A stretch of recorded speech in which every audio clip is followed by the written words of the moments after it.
But let's move on into our next topic. And before we look into Tua Tagovailoa and his future for the NFL draft, make sure to follow us at twitch.tv/mostvaluable Sooner rather than later, our podcast will all be live at twitch.tv/mostvaluable So if you don't want to miss any of the live podcasts coming up, make sure to follow us over there. Link down below in the description as well.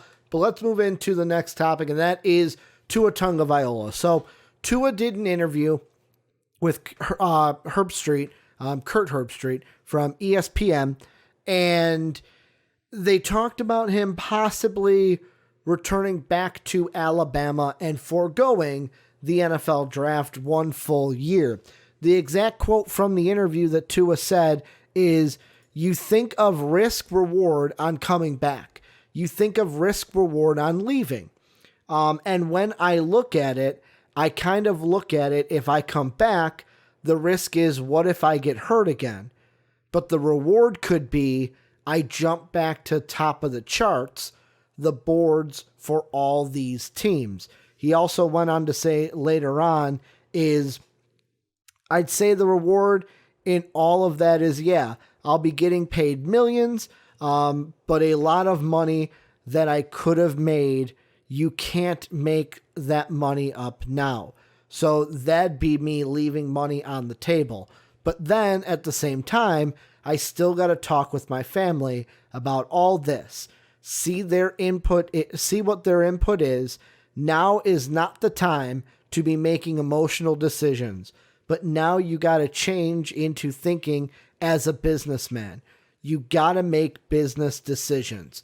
End quote. And this is I'm going to be honest, this is a tough decision for Tua because, the reason why it's a tough decision is because before the injury, he was the if de facto number one.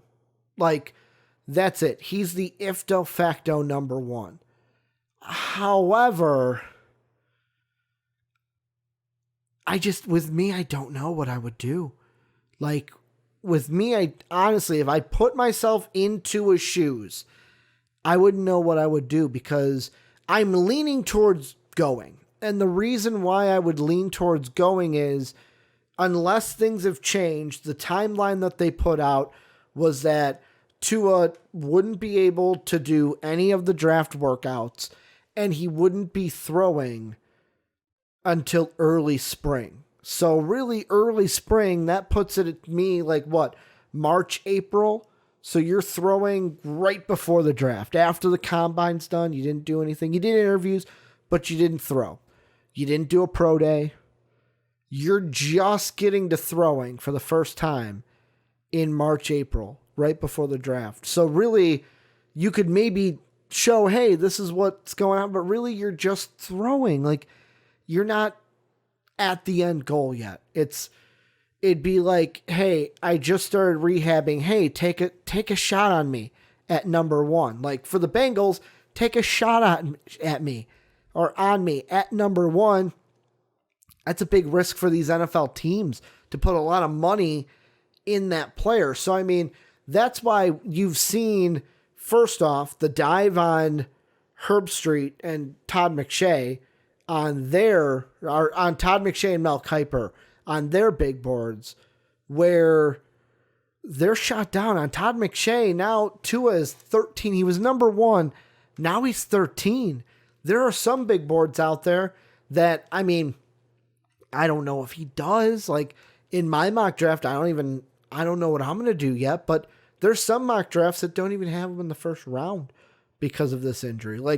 There are now teams like the Bears are getting excited that, hey, maybe we can get Tua at the end of the first round, that we can trade up to get him at the end of the first round.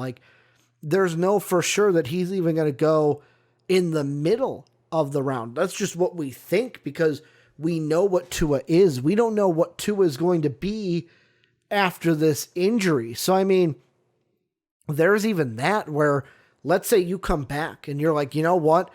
I'm going to bet on myself. I'm going to do the Fred VanVleet bet on myself. That's great. But what if you come back and you're a lesser player because of the injury? You don't move the same way you did. You're not able to, not saying not able to make the throws, but you struggle a little bit more. You kind of have a learning curve getting used to life post the injury. Now you're playing in college, and now that people see it, you might fall back further than 13. So that's that risk reward that Tua is talking about. And I honestly think if I had to predict on it, the way he said you have to think like a businessman, I think Tua is going to pick the draft. I think Tua is going to come out. The reason why is what I just talked about. He mentioned risk reward, but even the risk that I mentioned that he didn't. What if you come back and you're not the same player from this injury? You're a lesser player, even by a little bit. Then you're not going number one. There's a possibility that you're not even going at 13, where you're projected to go right now in most of the big boards and the ones like Herb Street. So, I mean, not Herb Street, Todd McShay. I'm mixing the two guys up in my head. But, I mean, that's the big thing where I would feel go for the draft, take your money, but it's really hard. It's really hard to make that decision if you're Tua, knowing what you were. And if you feel like you can get back to that, because let's say he did come back. He's throwing in early spring. That's around the spring. Like, then you got the spring game. He probably wouldn't play in the spring game. There's enough time from the spring to the first game. And let's be honest, at Alabama, they play so many cupcakes to where, let me see if they've got their schedule. Usually teams have a little bit of what we can expect from their schedule. Let's see if Alabama has the future schedule. According to, this is FBS schedule or FBschedules.com. They have this as the 2020 schedule for the Alabama Crimson Tide.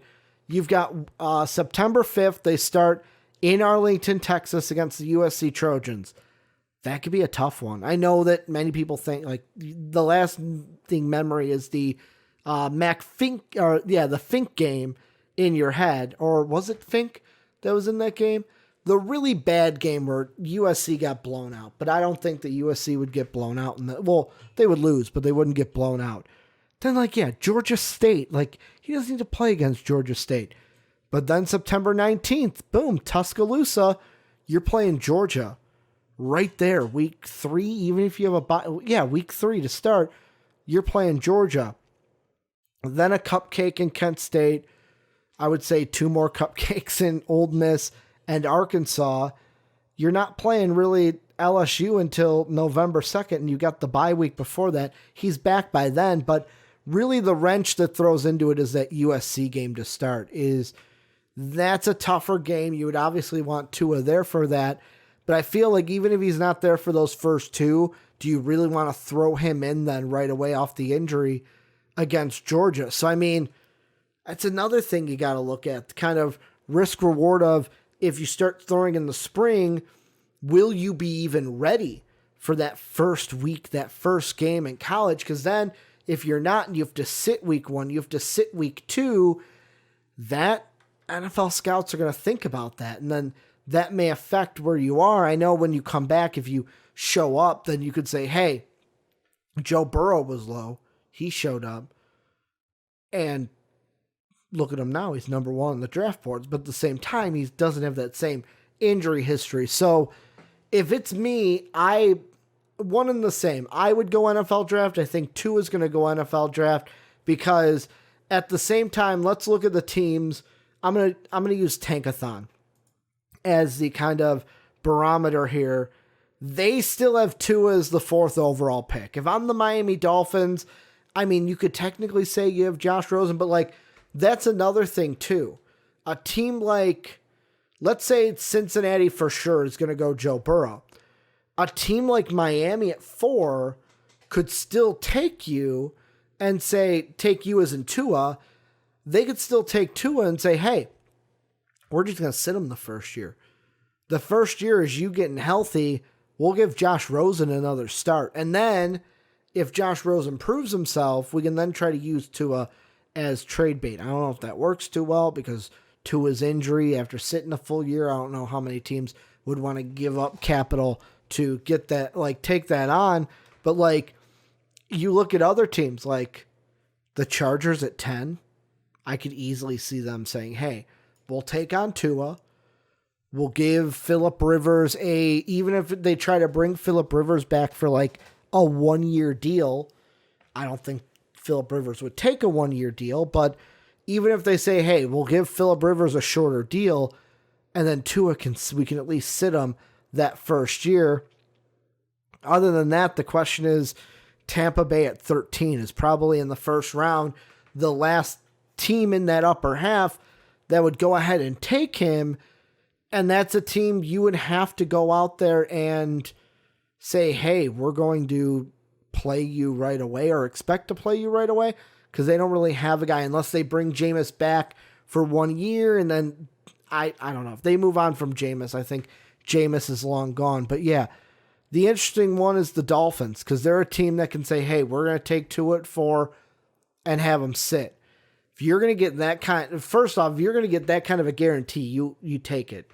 4-1 is not that far off, but the question is, if you're going to go 10 to the Chargers, if you're going to go 13 to the Buccaneers, also, is there a team that maybe jumps up, tries to get ahead of that, maybe to 9 or 8 or 12 to say, hey, we've got a guy, like, for example, I'm trying to think of teams here. I think Ryan Tannehill is a free agent at the end of the year, but maybe a team like, I don't even know, maybe the Jaguars right now who are sitting at 8 could go ahead and take Tua. Say, hey, we're going to play Gardner Minshew, we'll have Tua sit, and then it'll be a competition after that. Like, they're even a team that I don't think they're sold on Gardner Minshew because they put Nick Foles back in, and then they went ahead and benched him. Hell, the Lions could even take Tua at 6 and say, hey, we'll sit him behind Matthew Stafford.